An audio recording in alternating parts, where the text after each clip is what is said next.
Shalom. So today I'm going to present to you Genesis chapter 4. There are 26 verses. We'll look at the differences between the Septuagint and the Masoretic text, especially big differences, not minor ones. Uh, differences that I feel are significant. Line by line, let's look at this. Verse 4, it says here, Elohim looked upon Abel and his gifts. The Masoretic says he had respect instead of look.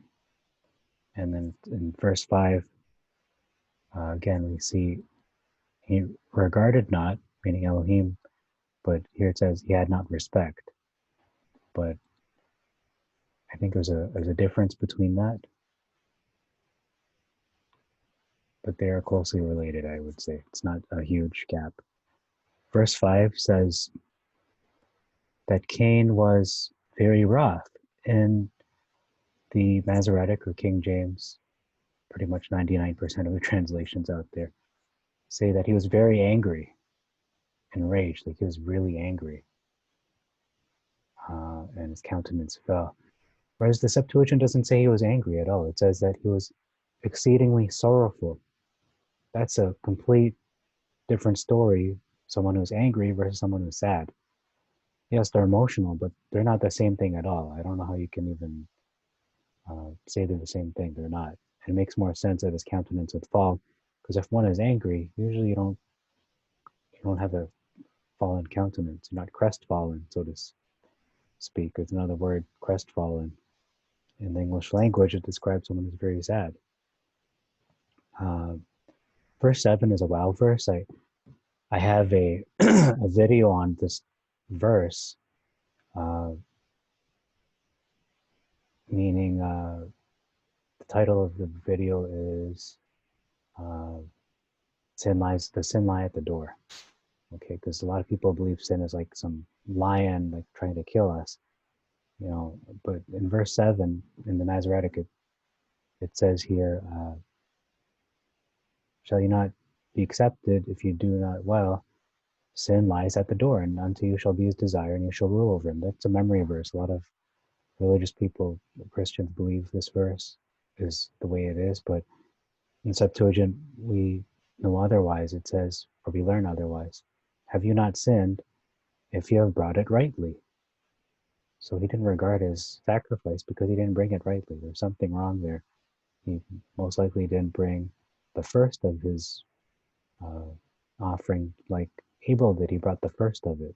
It had nothing to do with his being plants and Abel's being live animals. It had to do with the attitude. It had to do with specific requirements that had to be met in order to meet the sacrificial. It was like a specific command, and he didn't meet it. He didn't bring the first of it.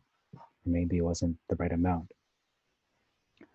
Anyhow, it says here, but not rightly divided it. So he didn't divide it. He didn't divide it properly either. Be still, because he knows he's angry. Be still, so maybe calm down possibly.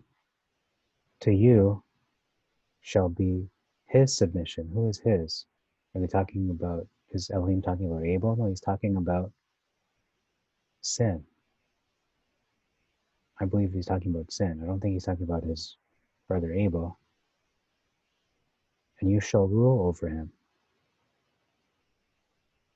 I mean, that's also sin as well. You're going to rule over sin.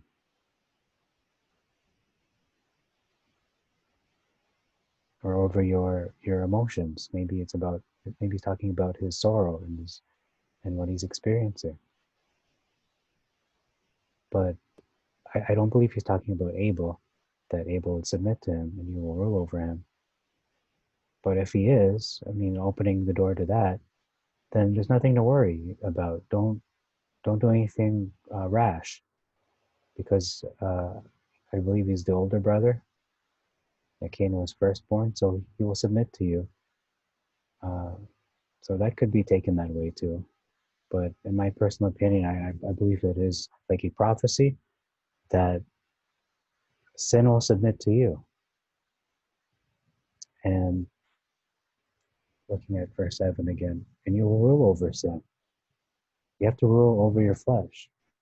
The only way for us to have sin submit to us is if we submit to Elohim. And the only way for us to rule over our flesh is for us to let the Holy Spirit rule over our bodies, not be guided by our flesh, but be guided by the Spirit. So that's the way I take it. There might be different interpretations. Like I said, there's possibly could be Abel, possibly could be his emotions, but anyhow, that's a word of encouragement from Elohim. Verse 8 gives us more information, whereas the Masoretic says that they just happened to, randomly show up in a field together. It just happened to be that way. But no, in verse 8 in the Septuagint says, Cain said to Abel, let us go into the plain. He said, let's go somewhere. Let's go meet up somewhere. So when they went there, Cain rose up and he killed them. So that was, he plotted his death, basically. He plotted the murder of his brother. This is premeditated murder, first-degree murder. But we don't get that. We don't gather that sense in the Masoretic at all. So you can see just how serious this murder, this sin was. He wasn't just, they just so happened to be in a place and he killed them. No, he planned it in advance. He was, let his emotions get to him. He didn't rule over his emotions. He didn't believe what Elohim told him. Verse 12, the MT says, you're going to be a fugitive and vagabond. It's not what it says in Septuagint. It says that you will be groaning and trembling on the earth. That's verse 12. Verse 13 is a wow verse. It's a blatant, big difference. It's pretty big. MT, it says, this is what Cain says to his creator, our creator. My punishment is greater than I can bear. Now, that sounds like somebody who's been caught and they're just like, I don't want to take this. I can't handle it. It's too much. I'm being punished and you're unjust. Basically, that's the feeling one gets, is that, God, you're too harsh on me. And, I did this, but, it's more than I can bear. You're a harsh God. You're a harsh Father. But in the Septuagint, it doesn't say that. It says, my crime is too great for me to be forgiven. So he acknowledges that, I did this, but you can't forgive me for this. So that sounds more repentant in my mind. It shows repentance. So let me just turn to the book of Jasher. It gives us more information. Whereas Genesis is like Reader's Digest, the book of Jasher gives us more details. And it says that right after he killed his brother, Cain, says in verse 26 of chapter 1, after this, Cain repented, having slain his brother, and he was sadly grieved. And he wept over him, and it vexed him exceedingly. And he rose up, Cain did, dug a hole in the field, wherein he put his brother's body, and he turned the dust over it. So he gave him a proper burial. It's not like he just threw him in a pit or anything like that, or threw him in the river. He actually buried him. That's the proper way to do it. But you can see he's repentant about it. He eventually calmed down, and his emotions vanished. Those, what he was experiencing, the sorrow and all that. So he got over it, and he realized it was a mistake. He repented. He turned from that. And he was sadly grieved. That's according to Jasher. So that's 13. I think that's a very big difference. That changes the whole context. All these verses, especially him, Cain inviting his brother, let's go into the plain. Why? Oh, you'll find out. And he kills him. So all these verses really fill in the details and give us a better sense of these people are people, they're human beings, and Cain, like a lot of us, was overcome with his emotions, and he acted on them.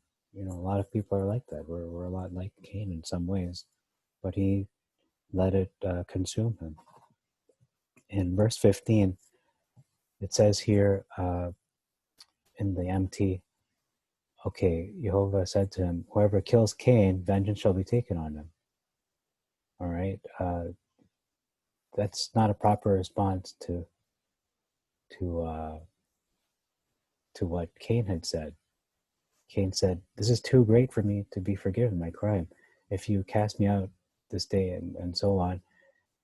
Jehovah says to him, "No, not so."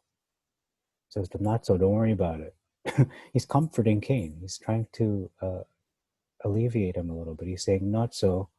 Anyone that kills you will suffer sevenfold vengeance on him." By who? Well, Jehovah takes vengeance. We already know that. It says, "I will have vengeance." So if anyone touches you, everyone kills you, I should say not touches you, I will repay on them sevenfold. Okay? So we find out that, it's a lot more comforting because, like I said, Cain in the book of Jasher, it shows that he was repentant. He was very sad about what he had done to his brother. And verse 23 just builds on this. It says here that, I'm sorry, it doesn't build on it. It's a different story altogether. But let me show you in the book of Jasher what actually happened. In chapter 2, it talks about how Lamech, which is the triple great grandson of Cain, actually, and his son, Tubal Cain, so that's his quadruple great grandson, they're in the field, and it says here that Lamech was old and he couldn't see. This is verse 26 of chapter 2. And they're walking in the field, and Cain was there, walking towards them. Lamech was very old. He couldn't see much, but Tubal Cain, his son, was very young. So Tubal Cain told his father to draw his bow, and with the arrows he killed Cain because they thought he was an animal. So I'm not sure how, I guess he appeared to them like an animal, maybe a bear, I don't know. Maybe he was bigger than a normal human being. And it says here, verse 29, and Jehovah requited Cain's evil according to his wickedness, which he had done to his brother Abel, according to the word of Jehovah, which he had spoken. So when they went to see the animal they had killed, they saw it was Cain, their grandfather, their, obviously the triple and quadruple great grandsons. So they were very sad. They're very much grieved having done this. And Lamech, it says he clapped his hands together. He struck his son, Tubal Cain, and killed him. So that explains what I'm going to read to you now. In verse 23, it says, Lamech said to his wives, listen to me, I killed a man. Not just any man, it's actually his son. So it says here, but he didn't want to tell his wives that because they would probably kill him. It says here, I've killed a man in the empty to my wounding and a young man to my hurt. No, in the Septuagint says, to my sorrow and a youth to my grief. So it's a little bit different, not a huge difference. And then he says here, in both it says the same thing. Vengeance has been exacted 7 times on Cain's behalf. On Lamech's, it will be 70 times 7. Why does he say that? That's not something Jehovah says. He says this himself. But he says this because it's his son. It hurts more. It hurt for his son to kill his great, his grandfather, being the great grandson. But it hurts even more that I killed my own son. And it doesn't say, it says he clapped his hands. I'm not sure what that means. I'm not sure if he struck his son for having done that. It says here that, like I said, clapping his hands, he struck. Okay, so he struck his son. So he did hit his son, causing his death. So I guess he didn't know how strong he was. He underestimated his own strength. And then in verse 26, we see here that there's a difference here. It says, Seth begot a son named Enos, and then the MT says, then men began to call upon the name of Jehovah. It doesn't say that in the Septuagint. It says that Seth had a son. He called his name Enos. And it says he, it doesn't say who, but one of the other, Seth or Enos, hope to call on the name of Jehovah Elohim. So that's a distinction because not all men followed Jehovah. It's only the lineage through Adam and Abel and Seth and Enos. It wasn't the rest of them. They went astray. So that's important to mention. So that's all for today. That's chapter 4 of Genesis. Jehovah bless you all. Make your way prosperous. And may you serve him, love him with all your heart, all your mind, all your strength, all your soul, to love each other as Yehoshua loved us. Until next time, Genesis 5. Thank you for watching.